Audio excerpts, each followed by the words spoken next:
Welcome to the Dragneck and Friends official podcast, where we peel back the curtain on puzzle games and the people who make them.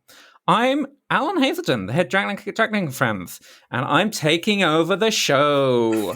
Syrenne can't join today, but I'm joined by Adam deGrandis, who you may know from his work on A Monster's Expedition, The Electrifying Instant, and Spooky Express. Hello, everybody. And hello, Alan. Hello.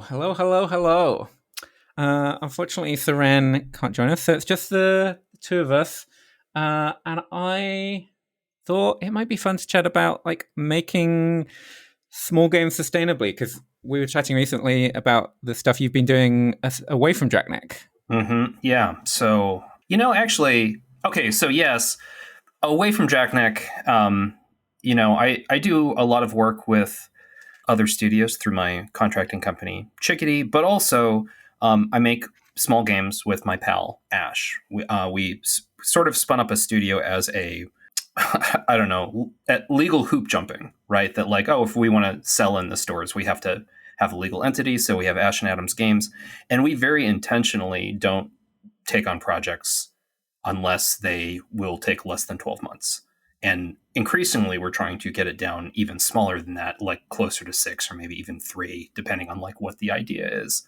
And we have a bunch of strategies around that, or we have a bunch of ideas for strategies around that, and we'll see how they actually play out. And you're currently making your second game under that banner, right? Yes. So we're doing so these are very, I don't know what the crossover is between Dragneck fans and people who like the games that we make. But we're doing sort of a retro top-down vehicle shooter mashed together with a tower defense game mashed together with a settlement building game called Existential Treads. And it's about building a settlement in the post-apocalypse. So the post-apocalypse happened and people finally got tired of being bummed. So this is ultimately a hopeful game. Let's make a new community. Let's rebuild stuff. But then the really dumb rogue AI that started the apocalypse, way back when, who knows? It's sort of undefined. Is still around being dumb, and you have to defend your settlement from waves of attacks from all of these little robots. And so that part is a action defense game, tower defense sort of thing. It's all very good. But it is intended to be, I think, from beginning to end, if you do a full run, I don't know, it's probably between 3 and 4 hours playtime. And that is, for us, right in the sweet spot. We're both in our 40s. We both have kids and we both have responsibilities. And looking at games to buy, there's so many games that look amazing, but they're, 40, 50, 60, 80, 90, 100-hour games. And I mean, I don't know about you, Alan. I actually am interested in hearing your take on this, but the prospect of that sort of time commitment now is just so... Oh, absolutely. I do not play games that seem like a big time commitment. Mm-hmm. Blueprints. Blueprints sounds great. Blueprints is Yes. exactly my jam in theory. All these puzzles. And then you go, well, yeah, but it's all these puzzles, but to really get into it, you're dedicating at least 40 hours, and then to really, really get into it, you're dedicating 100 hours. I'm no, thank you. I'm going to play the demo for 45 minutes, and I'm going to get a sense of it, and then I'm going, yeah, okay, sure. Yeah, there's a handful, not even a handful, I would say increasingly, maybe the majority of games that come out. I love games. I love people that make games. I love hearing the stories of all the games that get made, and I love seeing games that I would never make, right? It's so cool that there's so many different things, but increasingly I would just rather have a developer tell me about your work, right? I want to hear the war stories. I want to hear what inspired it. I want to hear, I guess ultimately podcast or interview stuff. And then ideally, I think I would watch them, play the game for an hour and tell me about all of this stuff. That would be incredible. But I usually play games in the hour or two before I go to bed. And so starting something huge when I'm like trying to wind down. And I don't know, it's just so the challenges of getting older are real, right? Like I just don't have. I used to love diving into huge games when I was in my 20s, and now I'm just like, this feels like a lot. Yeah, I mean, like that kind of takes me back to what we started at. It was like making small games with small teams. Like you're making existential treads with like a 2-person team, and Yep. that to me that feels like a young man's game. Yeah, sure. So like, yeah, how do you find the energy to make a game with just a single other person keeping you honest? It is. Um, And I say this as somebody who's increasingly realizing I can't do that anymore. Like yeah, Cosmic Express was basically a 3-person project. Spooky Express was basically an 8-person project. And I would love to be able to make a game at the scale of Cosmic Express again, but I just don't know how to do it. yeah. First of all, credit where it's due. We have an awesome composer that we work with named Chris. He's local to me. We sort of found him by accident. He's a guitar teacher and musician. He's in a bunch of bands and stuff, and he was interested in breaking into games. And one of his, I don't know, friends from the metal scene who's also somehow in the Boston game dev scene, like dropped his one of his metal bands actually into there's a big regional Slack Boston Postmortem, and I listened to the album that was there, and I'm like, oh man, this is like I'm a metal guy. It was really really good, and I reached out just to say like, hey, your friend dropped your album. It was really really good. Out of curiosity, like what are your rates? What do you blah blah blah. And I was sort of just expecting to toss that information in the back of my head for like maybe later. But because he was trying to break in, he was charging a really competitive rate, and we said, "Oh my gosh!" And so this was on our previous game. This was on a movement shooter, first-person action game we did called Gobsmacked. But we've been working with Chris ever since. He's really, really good. So he handles all of the composition, and occasionally, if there's like specialty sound design work, he'll do that too. But the majority of the game is just me and Ash, and part of it. So it's a few different things. One, we are really ruthless with scope. And with just like, we're never shy about taking the hatchet to a design and saying, this isn't needed. Or like, this is a cool idea, but it'll add 3 months. Or even more likely, this is a really cool idea, but it's really tough to say when it would be finished. So we say, hey, that's cool. We can like save that idea for later. Maybe we can prototype something on it in the future, but not for this one. As a sort of philosophical matter, I'm a big believer in the notion that design is not what you add, but what you can take away.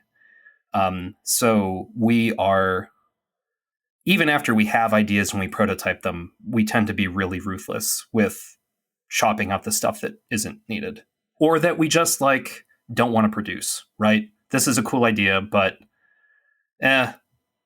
it's also good without it. So let's do the version that saves us 2 weeks.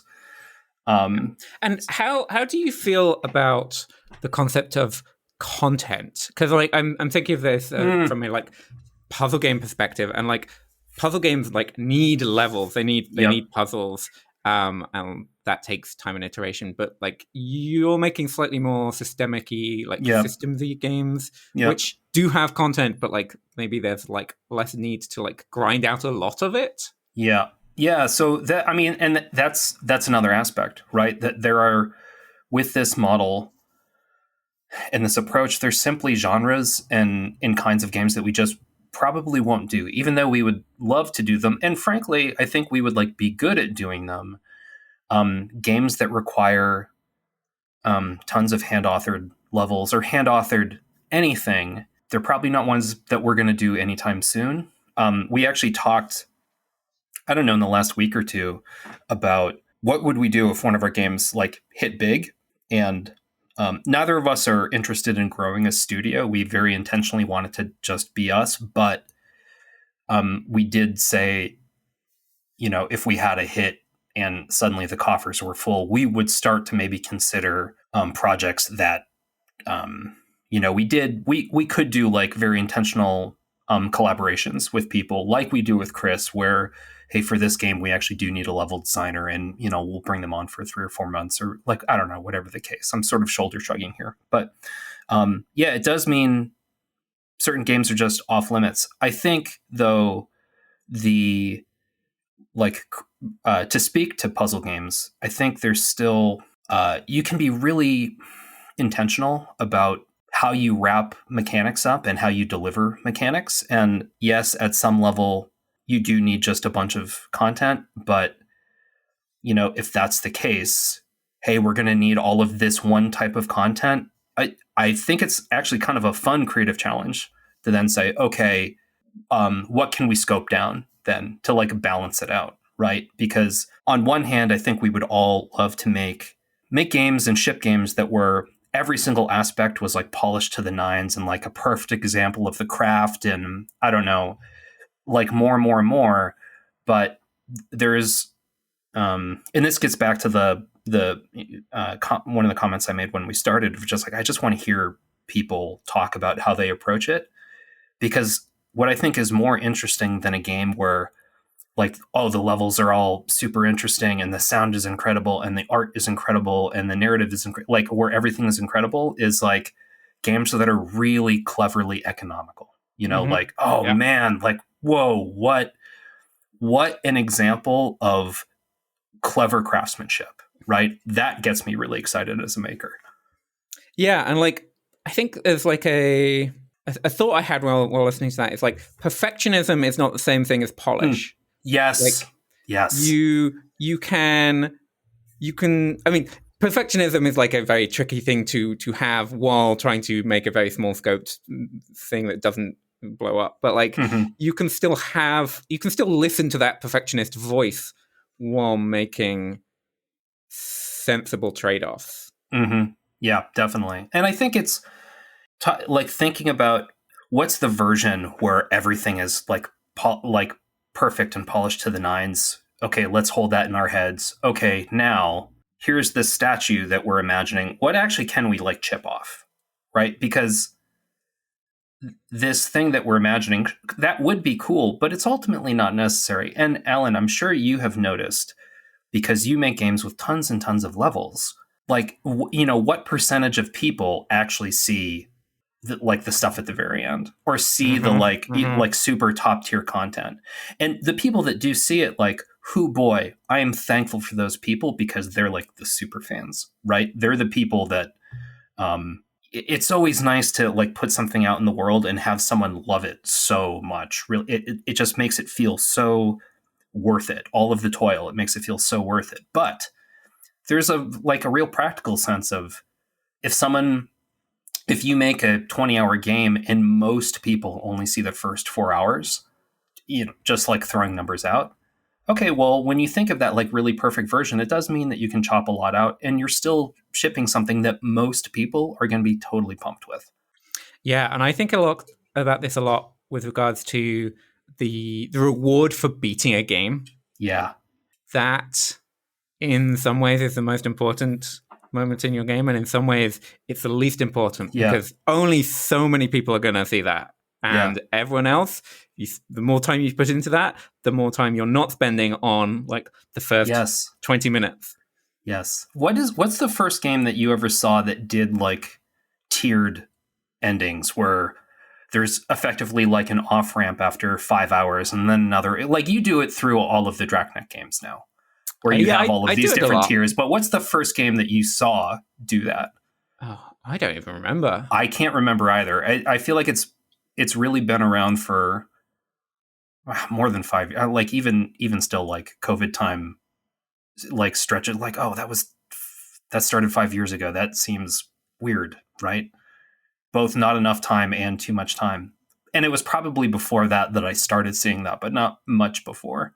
Yeah, I mean, we've got that in Soccer Bond, and that released in for real 2013. Yeah, we've got like, so you're playing through the periodic table, and then when you beat all the levels, you unlock the like I forget what the name is, but like those two rows at the bottom right. Mm-hmm. You get those as bonus levels. So that was 12 years ago. Wow. And I like that was not innovative at the time. It was just like, oh, this is a practical thing to do. Yeah, yeah. I guess that's sort of it. Like, that's a good way of framing it. This is a practical thing to do.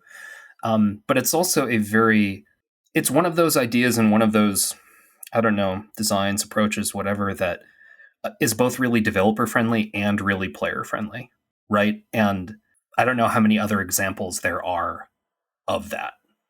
I mean, I guess you could say, oh, it's just good design. It's good game design in a super broad sense, that good game design should be both good for the player and good for the developer. But so frequently it feels like, you're doing things to please the player, and it's on our side, on the developer side, it's like, oh, this is a lot of work. And it's going to be worth it because it's going to, be really fun to behold. But boy, this is a lot of work. Yeah, I mean, I think for puzzle games, I don't know how much time saving we get from like pushing content to post game, like because you still gotta iterate on those puzzles, you still gotta refine them, you still gotta like it pushes the end, like it in some ways makes the ending more important to get right because you're making it so that more people will get to it. But I mean, even that, I think like my general advice is just like make whatever the easiest ending to do is that will be like minimally rewarding. And if you work on a game long enough, maybe you'll like get to a point where it makes sense to go back and do something slightly more exciting than that. I think players just want to be acknowledged. They don't really care what the acknowledgement is. Acknowledgement. That's actually so in my intro to game development course that I teach, I say break down the simplest structure of a game is tell the player to do something, give them space to do it, reward them when they do it, right? That's the flow in the simplest sense. And we explore that concept using a project where they make a game where all you do is click a button that's on screen. And so it's sort of, I mean, it's effectively like a clicker game, but without even like tallying up the number and like getting bonuses for clicks and whatever. It's really just make this one interaction interesting instead of like think about it as the end of how are we going to end this game? It's like, well, just, make a simple enough acknowledgement that is like true and like pure and heartfelt. It doesn't have to be elaborate. I think it just has to be honest to some degree. Yeah, for sure. And for these small games you're making, I guess how long do you try and get at the core of something? Like how long does it take to? Yeah, like how quickly do you want to have a sense of how like is this good? Like, is this the core of a game, or is this something to throw away and move on? I mean, so that is that's another important part of our process where we try to be pretty thorough and robust with our prototypes. And we try to be really intentional with what we're trying to say, what the core experience is for a player, right? What's the core fantasy? And like we had an idea for right after Gobsmacked, an idea for another shooter that was a shooter where you control time. So it's a movement shooter, but you can like slow down time. And we're talking about like other things like, and it was sort of like it was a little bit of like a Vampire Survivors like sort of thing, but first person. And we probably worked on that for about 2 weeks. And we tried in that 2 weeks, we tried a bunch of different ways to make it click. And there were parts that were cool, but it just didn't click. And we said, oh, too bad. Like, that's fine. We tried it. We got the idea. And I think both of us are like, we got the idea out of our system. Right. Mm-hmm. And there's, maybe another team that could have done it well. But, for us, it really is, let's give it 2 or 3 weeks. This approach sort of plays, like prototyping. Obviously, that's something that we all do. But Ash is a really fast at writing things that are playable and not buggy. And he's not an artist, a visual artist by any means, but he's really good at blocking stuff out that's really communicative. So, Right, yeah. So is your role during that initial prototyping phase mostly as feedback for what Ash is doing? Yeah, we design collaboratively. That particular idea started with something I pitched, and then we like sort of worked on it together just in text. And then once he starts coding, it really is like the Ash show. That's one of the places where he is probably more crucial than I am, because he's the one actually building it. And he'll do an iteration. He'll send me a build. I'll play. We'll talk about it. I'll maybe take screenshots and do like quick sketch overs of like, what if it was more like this? I think it would have more impact, blah, blah, blah, whatever. But he's mostly the one, for that first 2 or 3 weeks, it's mostly the Ash show, and he's really good at it. He's also, it's one of those things, and I mean, Alan, you know this, you've surrounded yourself with a bunch of people that are like really great to work with. When you find those people that you just click with and, you sort of share a sensibility with, this sort of thing goes so much faster because you're not, generally moving in the same direction just naturally, which is nice. So yeah, if we can't get a good gray box version that feels promising after 2 or 3 weeks, we just say, forget it. And, we've got some like other ideas. Existential Treads is like more done than not at this point. We've got another, I don't know, 3 months. We're shooting for a February 2026 launch. So probably by mid-July, January, we'll start prototyping new things. And yeah, looking forward to it. But it's, sort of in the same spirit of like, here's this idea, what can we like chop away from it and still have the main thing? It's really how quickly can we prove that, this initial idea, this initial prototype is worth pursuing. And we're super willing to just say, nope, didn't work out, too bad. And have you been in the situation yet where something has been compelling, but you've been like, oh no, this is bigger. Like, yeah. This is better than I thought it was going to be. Oh no. So that is such a funny question. And yes, so recently, this is like within the last month, we were talking about a different idea that uses time manipulation.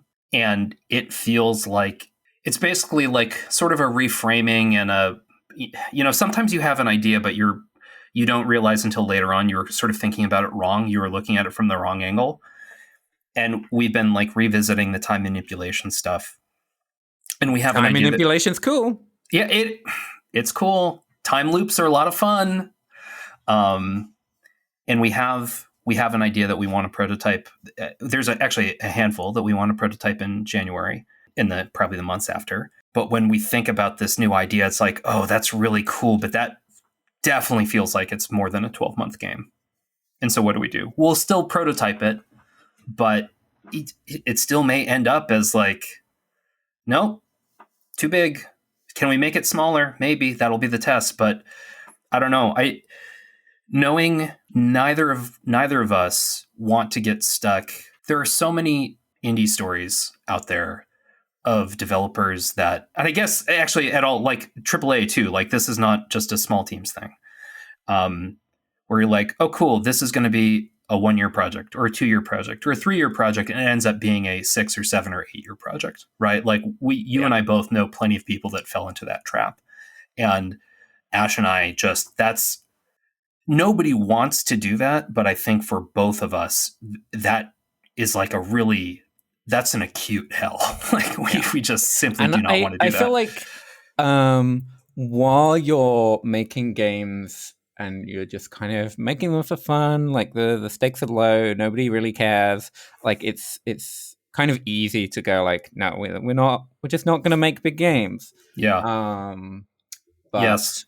The moment you get some kind of traction, the moment you make something that like is like a moderate success, you're kind of on that treadmill of like, wow, can't make something that people are going to like less than the last thing. Yeah. Gotta make Yeah. something better. Yeah. Yeah, I mean, I don't. I'm curious how you deal with that. If you feel like being, I mean, this is your podcast, and you probably talked about things like this, but it feels like you maybe have to make yourself vulnerable to talk about these things. But I am curious what your thoughts are on that. Yeah, I think you just gotta ignore that voice to some degree. Yeah, Um, and like, I mean, you can kind of see this with Dragnet. Like, we've not made a game as big as Monsters Expedition since Monsters Expedition, yeah, and I don't want to make another game that has the same.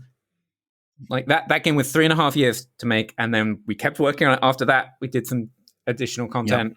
Um, like that was a long game. It was a slog. A lot of it was not fun, yeah, and I don't want to repeat that. But I want to make a game that's as big as that, as good as that again. yeah, But I want to do it in a year. But that's not possible. And like, I just have to like accept this trade off of like, well, yeah, it would be nice to make another game like that, but it would also not be fun. So unless I can find a way to do it without compromising the enjoyment I get from making games, yeah, yeah. then I just have to rule that out. Um, I'm wondering if so. I mean, I'm thinking back to Monsters Expedition, and like part of that was we didn't fully know what the game was, no. right? And I mean, so I do think there's once we knew what the game was, it came together pretty quick. Yeah. We're like comparatively. And I, And I think the level design side of it really benefited from having that long iteration time. Like sure. while we were working out what the identity of the game was, Yeah. we were iterating on the puzzles, which were kind of like tangential to that. Yeah, I guess that's Um, true. Yeah. but like we didn't need 3.5 years of puzzle iteration. Sure. So I mean, I'm thinking about have you talked on previous episodes, have you talked about the process for Electrifying Incident and Spooky Express? That like Like some, but like we can talk about it more.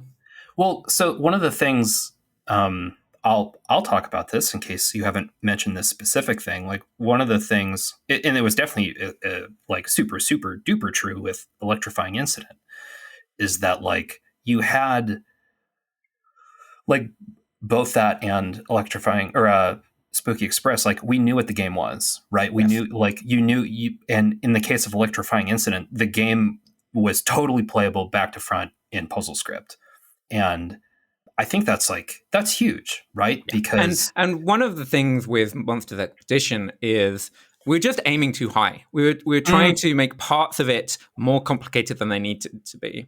yep, And if we had just gone like, no, it's just a simple puzzle game. We don't need to like reinvent the wheel. It can just be the thing that's nothing more than this thing. hmm We would have saved ourselves a lot of trouble. yeah, sure, and I mean, there's something to be said about. Um, I see this in my students, and I've certainly seen it in myself too. That like sometimes you just need to learn the lesson the hard way. Yep. That's the way that it's going to stick, and it becomes just like part of your creative journey, right? As a maker, it becomes like really important texture, and it informs how you approach stuff in the future. And without climbing that mountain, you don't know to look for like the beautiful river valleys instead, right? So I don't know. It was a slog, and I mostly watched the sloggy parts from a distance, right? There was a little bit of a slog around um like the visual design of it, but I saw like I mean, you were you you and were you were Ben like involved in the narrative conversations, though, oh right? sure in the narrative stuff that was a big one, but I think of like this is true in so many games that once the art is done, like the programmers are still there fixing bugs and trying to pass cert and like do Yeah. all this stuff. Then it's like, oh man, good luck, everyone. I'll see you later. Like, but I do personally think that doing something of that scope and of that level of polish and like, I don't know, how would I say, intended prestige. I like trying to make a game that belongs in like the books, right? That intent. I think now that you've had that experience, now that we both have had that experience, I think you could do it in 2 years. If this gets back to the thing that I do with Ash, that you know you really know what the idea is, you know why it's good, you know who the audience is, and like you can have like a robust prototype that Yeah. is like, okay, And here's the thing. I think for puzzle games, it possibly needs more time as a prototype before you Yeah, can feel confident about the scope of the full game. yeah, Whereas with something that's more actiony, you can probably have a sense of like, okay, well, this is satisfying, and like this is the shape. This is how long it will take to take this prototype and make it bigger. mhm, With a puzzle game, you need to have a sense of how much depth is there yeah. to plumb. And like, I don't think we knew how much depth there was in Monsters Expedition until we're like a year and a half in. That's probably true. Yeah, I'm also wondering. This is a question for you. We've never talked about this before. I'm curious. Like, what if you're prototyping like a puzzle mechanic that you're like, oh, okay, I think I can maybe build a whole game around this. How do you approach that? Because there's it seems to me there's stuff that like, okay, well, I've got to play around with this primary mechanic, but then as you're playing around with that, you maybe get an idea for a secondary mechanic that would be really complementary, but then like, okay, well, cool, now I've got to spend time on this. And is there like an exploration phase where you're just like, how controlled is it? How loose is it? I'm curious about that whole process. It's less that I will have like an idea for a mechanic that's complementary, and more that I will have an idea for something in the setting that would be complementary. Like Interesting. with Monsters Expedition, it's like, oh, here's the trees, and oh, here's the big trees. Yeah, sure. Or what's another example? Like with Spooky Express, it was a lot about like it wasn't we want to have this mechanic. Let's find a framing for that. It's like, Hmm. oh, what other Halloweeny monsters are there? How would they behave? Yeah, sure. And like, I guess actually Lucas came up with the cultists turning into the demons. So Oh, I don't know what interesting. was going through his brain when that happened, but it's like very much a thing. I can see how I could have taken that to a similar design space. Or we have lots of ideas for other monsters. It's like that were ideas but didn't make it into the final game. It's like, okay, what's this character archetype, and what would Hmm. that mean mechanically? Yeah, sure. And sometimes that will be like, oh yeah, this is great. This combines with all these systems. And sometimes we're like, yeah, well, yeah, this is its own standalone thing. But if it doesn't like interact with every other piece, it's like, yeah, okay, well, let's put that to the side for a moment. Yeah, yeah, yeah. Yeah, you talking about Lucas also made me wonder how does the process for you, how does that process change when you have a collaborator, when you've got a design partner on something? I mean, I like it was just great, like having Lucas, so we could bounce ideas off each other. So he Yeah. could make puzzles, and then I could give feedback on them, or I could make a puzzle and he could give feedback on it. I think we were kind of mentioned this earlier. Like I'm feeling like kind of like old and like tired and like going slow. And Lucas helped me like work at the Yeah, rate that I would have been able to work 10 years ago. sure. Sure. Um, and on Spooky Express, it was a lot of I was focusing on the big picture, and Lucas was getting into the weeds on like fleshing out specific puzzles and making sure that we were exploring the mechanical depth we had. And I was going like, okay, well, like this edge case. Like this edge case implementation is more interesting than that one, or like, oh, we need to like make the difficulty more approachable in this section, or like, oh, I think that structurally it would be better to put this section before that one. Yeah, yeah, yeah. Yeah, I mean, yeah, that's super interesting. And I suppose that's like, that probably mirrors, obviously this is a very small scale. And I've never worked AAA, but my impression is just, yeah, sure, that's creative director. That's like real art director stuff, right? Like that's obviously on on your titles and on like most small titles that I've worked on, I'm the art director, but my hands are super covered in paint as well. Right. Like I'm making plenty of assets, by Yeah. myself. And I don't know how much you remember this from Monster Expedition, but there was a period of time where we're like, there's so much to do. Alan needs to focus on puzzle design, so let's let somebody else take over creative direction. Yeah, And that went quite badly because I yeah. couldn't Sure. let go of creative direction. Yeah.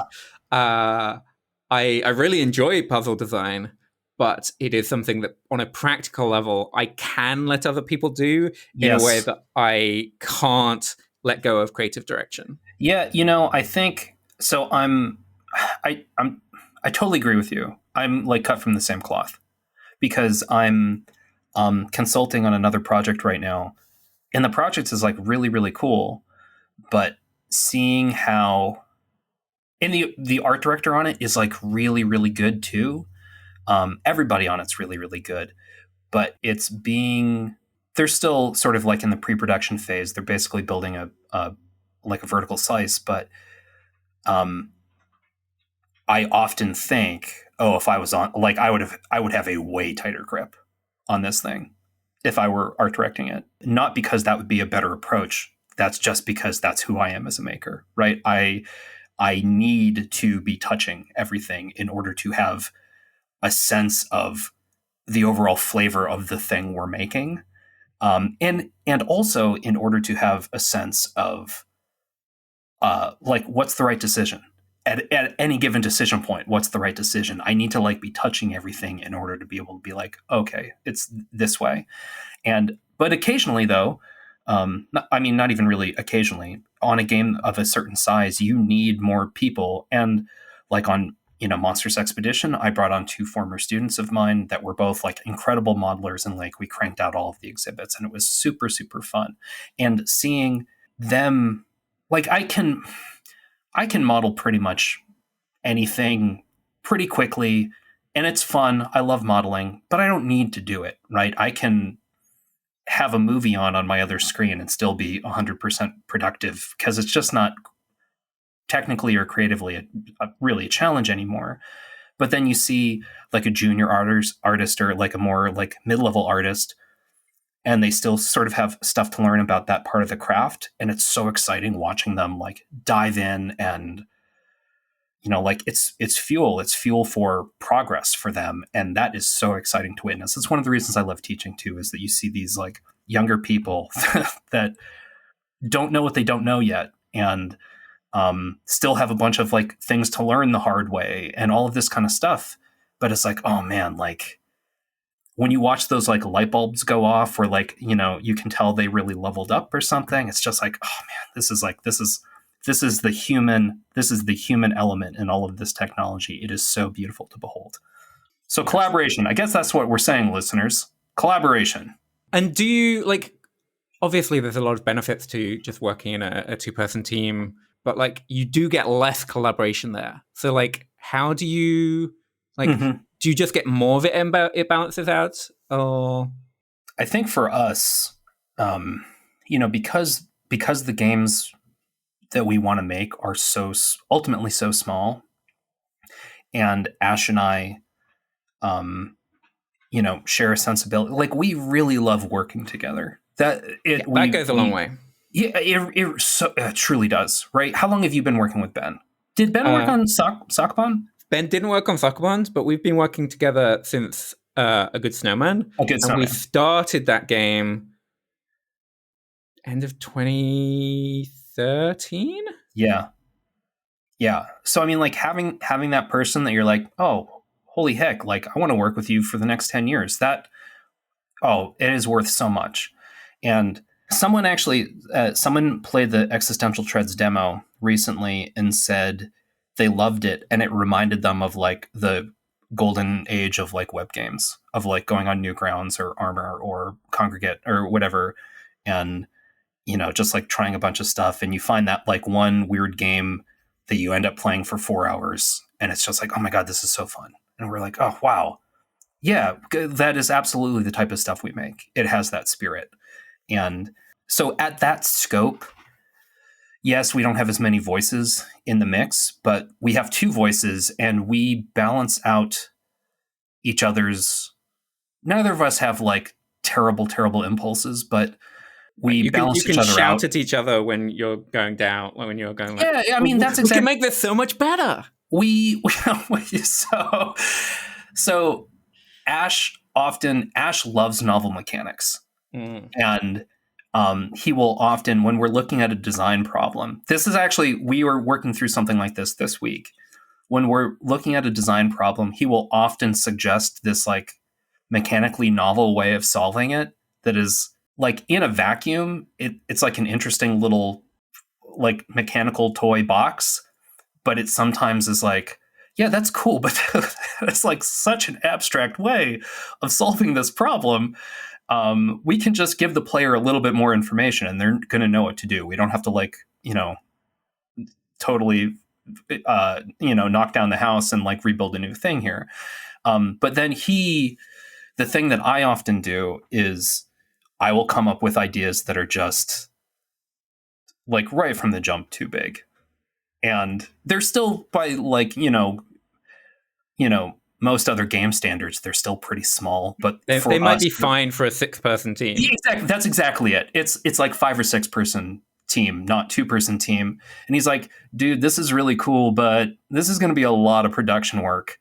And after like, I don't know, I wrestle with that for like 2 or 3 hours, and I'm like, you're right, you just saved me from myself. Thank you. There's a joke about that in the tutorial, the intro for Existential Treads, where there was this. I had storyboarded out this like animation as an intro. It was not that long. It was like, I don't know, between 30 and 60 seconds, but still, in order to actually produce that to completion, that's probably a couple weeks work. And it was like, oh, it was really cool, and it like totally laid out the world, and it was even for what it was pretty concise. And he said that this is really cool, but that's going to be a lot of animation. And then we ended up having all of that information just being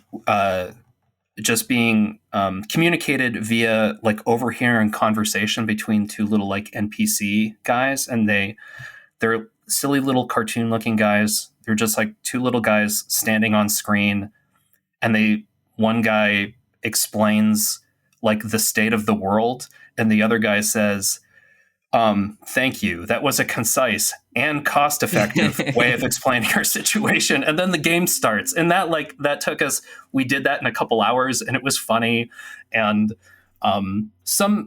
we've had players laugh, like tell us they thought it was funny, but really that's, like we're really playing to the back of the room on that one. That's like a joke for all the game developers. So yeah, we balance each other out.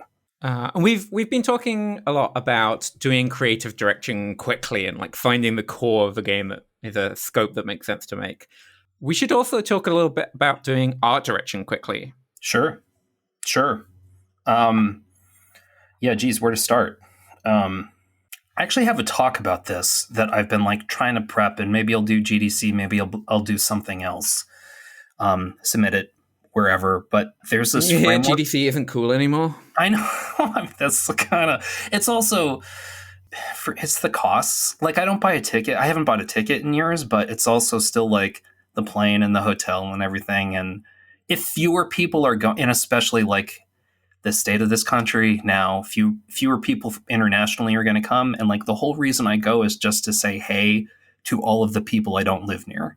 And if those people aren't going to go, well, it's like, well, I don't know. Maybe I'll find a different event. But there's a framework that sort of I came up with organically, just doing this enough times for clients, that I call the visual development triad.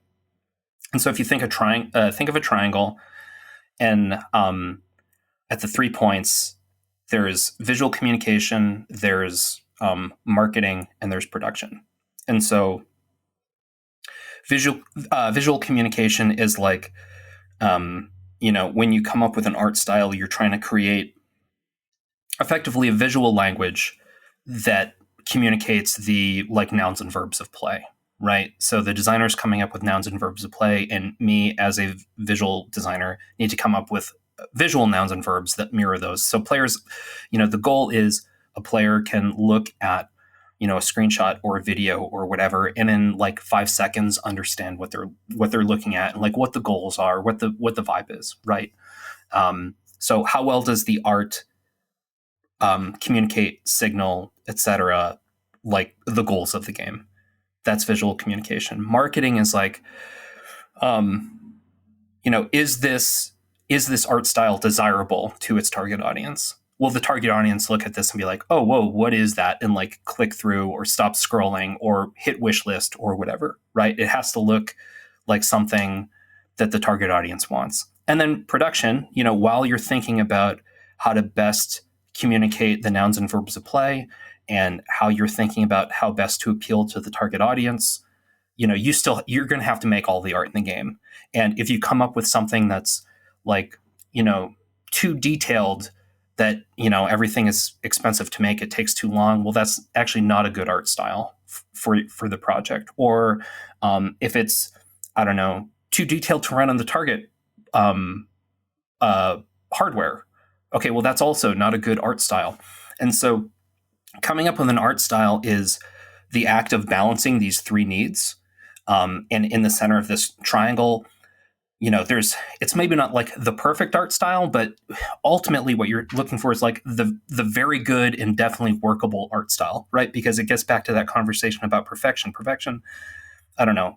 Most people, I don't think, can really tell the difference between like, say, 75 or 80% art and like 95% art. It just looks like amazing art to them. Past a certain point, you're really just polishing things that only like practitioners of the craft will notice and be able to like really articulate and appreciate. So part of it, I think, is just how to do it fast is you sort of have to kill your ego a little bit and say good enough can seem like sort of a bummer. It even now, as I say it, it's like, well, it's a bummer phrase. It feels like such a wet blanket. But really, good enough is like often good enough. Like shoot for good enough. You'll be able to make the game faster, and then you'll be able to move on to the next one. Yeah, and I think like in reference to your triangle, good enough isn't even a point on that triangle. Good enough is like a height on that triangle, right? Yeah. So I think ultimately, how do you make art fast? The way sometimes a client or someone that I'm consulting with will ask a question, and my response will be, this is the type of question that you asked. If you ask 10 different art directors, you're going to maybe get 8 different answers, and there's going to be crossover between them. But at some point, everyone plays to their strengths, and this is, my strength, because 99% of my career has been in indie games or small games, and like nobody ever has any money, or at least not the money that they want. And so I have gotten really, really good at, listening to what a game designer is, intending with with their design, with the like what's the core player experience, and then just trying to find clever ways of making the art for it. And it's always been because, if budget's tight, okay, well, we're probably anyway not going to be able to do an art style that is going to wow people in the same way that, like, I don't know, Rockstar or Ubisoft or whatever other like, AAA company with effectively infinite money is going to be able to do, right? So you're trying to make something that looks good, but it's like fast to make. You're trying to be clever maybe with production, and that's my strength. And so, yeah, how do you do it fast? You're really, really intentional about what you're making, and you're not afraid of good enough. Good enough is like, that's the goal. And did you have any takeaways specifically for puzzle games about? Yeah, I'm sorry, Alan. Go ahead and finish the thought. Well, yeah, just what good enough means for puzzle games, or what like also legibility means for puzzle games. Yes.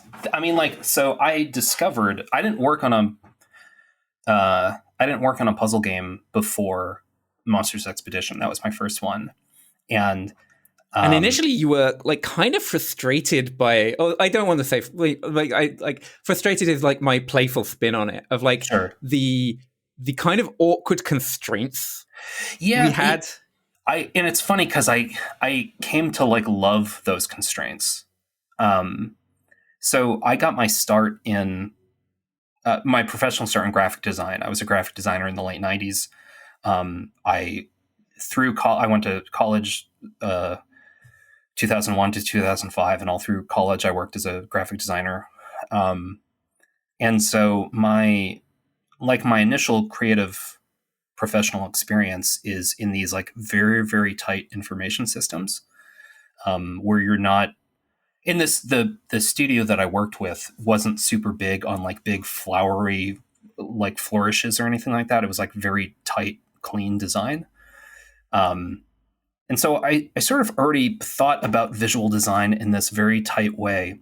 But when I came onto Monsters Expedition, I was thinking like, oh, it's like trees and grass and water. There's this opportunity to be like, to try to find a balance between this like really tight legibility and like organic beauty. And you you insisted at the time legibility needs to be the thing, right? The organic beauty is probably going to get in the way. It wasn't like a hard slap no, but it was a sort of a stern, I really think legibility should be the thing, but I'll let you explore. And I did explore, and then eventually arrived at, oh, Alan was just right. I did all of this exploration, and now I know I can just listen to Alan on these matters because he's not. This isn't a case of. I mean, while you were exploring, was there anything specific that you found like, oh, this is a problem for legibility in a way that wasn't immediately obvious? Yeah, I mean, yes. So, case in point, like the trees, right? Originally, as I was drawing stuff up, the trees had these like really knotted, like curvy roots, and like the branches and stuff were expressive, and it became all of that stuff just drew attention away from the cylinder trunk. And even the trunks were more wobbly in my very first attempts. And it became clear to me like really early on, oh, players need to look at this and it has to look rollable, right? That's part of that 5-second read that I was talking about before. You look at this and here's a tree that's upright, and here is a trunk that's been knocked down, and it looks like a perfect rollable cylinder. And a player has to be able to look at that screenshot and understand, oh, this one on the ground is one of these other ones that was just knocked over. And that's what you do here. I'm knocking over these things and they look rollable. So like pretty early, that was obvious. And I kept sort of shaving off like some of the like organic stuff. Okay, this one's a little less organic. This one's a little less organic. This one's a little less organic, until finally we ended up with where we ended up. There was also, my original mock-ups, there was more sort of miscellaneous detail art around. There were, some smaller rocks on the edges. There were like some kind of fern things on the edges. And all of that stuff got cut, and rightfully so, because the thing that I love about making art for puzzle games is what would be the way to put it? You really want to just focus on the essentials. What are the things directly related to the puzzles, and then everything else, don't worry about it, right? Or you don't have to anyway. There are plenty of puzzle designers, I think, that will try to have, more rich background art or something like that. But the thing that I came to love is like, no, you don't, for this genre, you don't have to do that. You don't have to worry about making a super rich background. You don't have to worry about, you can really just focus on the essentials. And then the creative challenge, which I find really interesting, is okay, you've got 4 things in this scene. How do you make this game look amazing? Because we can't rely on stuff that's going to muddy up the scene or blur it or make it hard to parse. It all has to be so clear. Cool. That's your challenge. Make that look good. And it's a really fun challenge. Once you kind of find that flow and embrace those tight restrictions, that super tight sandbox, even though the boundaries of that sandbox are so small, like any sandbox, if you shrink yourself down small enough, it's like infinite creative space. And it's really fun for me anyway. There's probably plenty of other people that would be frustrated with it. But for me, whoo boy, yes, embrace the simplicity. Make a beautiful looking game with as few parts as possible. So cool. Nice. Anything else that you want to cover, or should we call it here? I mean, I think we did it. This was a really fun conversation. And later when it comes out, I won't have to say I was in a fugue state the whole time. It was a beautiful odd fugue. I have no idea what we talked about. We had a wonderful conversation about puzzle design. I love this. Great. Well, thank you for listening to the Dragneck and Friends official podcast. Our music is by Priscilla Snow, who you can find at ghoulnoisemusic.com. Our podcast artwork is by you, Adam deGrandis. Our podcast is edited by Melanie Zawodniak. Please rate and review us on your podcast service of choice, and be sure to tune in next episode for more interesting conversations.